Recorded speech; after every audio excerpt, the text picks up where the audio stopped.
राधे राधे दोस्तों, स्वागत है आप सभी का। आज हमारी कहानी का नाम है आखिर असली कमाई क्या होती है, असली धन क्या होता है।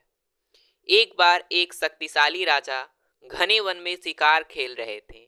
अचानक आकाश में बादल छा गए और मूसलाधार वर्षा होने लगी। सूर्य अस्त हो गया और धीरे धीरे अंधेरा छाने लगा।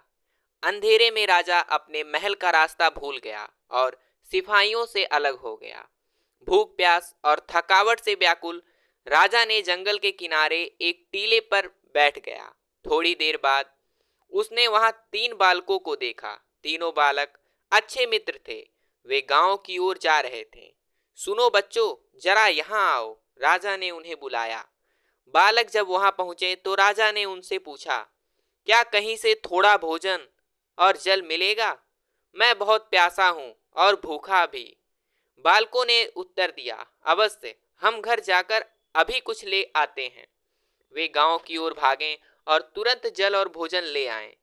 राजा बच्चों के उत्साह और प्रेम को देखकर बहुत प्रसन्न हुआ। राजा बोला, प्यारे बच्चों, तुम लोग जीवन में क्या करना चाहते हो? मैं तुम सबकी सहायता करना चाहता हूँ। कुछ देर सोचने के बाद एक बालक बोला, मुझे धन चाहिए। मैंने कभी दो समय की रोटी नहीं खाई, कभी सुंदर वस्त्र नहीं पहने, इसीलिए मुझे केवल धन चाहिए। राजा मुस्कुरा कर बोले, ठीक है, मैं तुम्हें इतना धन दूंगा कि जीवन भर सुखी रहोगे। यह शब्द सुनते ही बालक की खुशी का ठिकाना न रहा। दूसरे बालक ने बड़े उत्साह से पूछा, क्या आप मुझे एक बड़ा सा बंगला और घोड़ा गाड़ी देंगे? राजा ने कहा, अगर तुम्हें यही चाहिए तो मैं तुम्हारी इच्छा भी पूरी करूंगा। तीसरे बालक ने कहा, मुझे धन ना चाहिए, ना ही बंगला गाड़ी। मुझे तो आप ऐसा आशीर्वाद दीजिए जिससे मैं पढ़ लिख कर विद्वान बन सकूं और शिक्षा समाप्त होने पर मैं अपने देश की सेवा कर सकूं। तीसरे बालक की इच्छा सुनकर राजा बहुत प्रभावित हुआ। उसने उसके लिए उत्तम शिक्षा का प्रबंध किया। वह परिश्रमी बालक था, इसीलिए दिन रात एक करके उसने पढ़ाई की ओर बहुत ही बड़ा विद्वान बन गया और समय आने पर राजा ने उसे अपने राज्य में मंत्री पद पर नियुक्त कर दिया। एक दिन अचानक राजा को वर्षों पहले घटी उस घटना की याद आई। उन्होंने मंत्री से कहा, वर्षों पहले तुम्हारे साथ जो दो और बालक थे, अब उनका क्या हाल चाल है?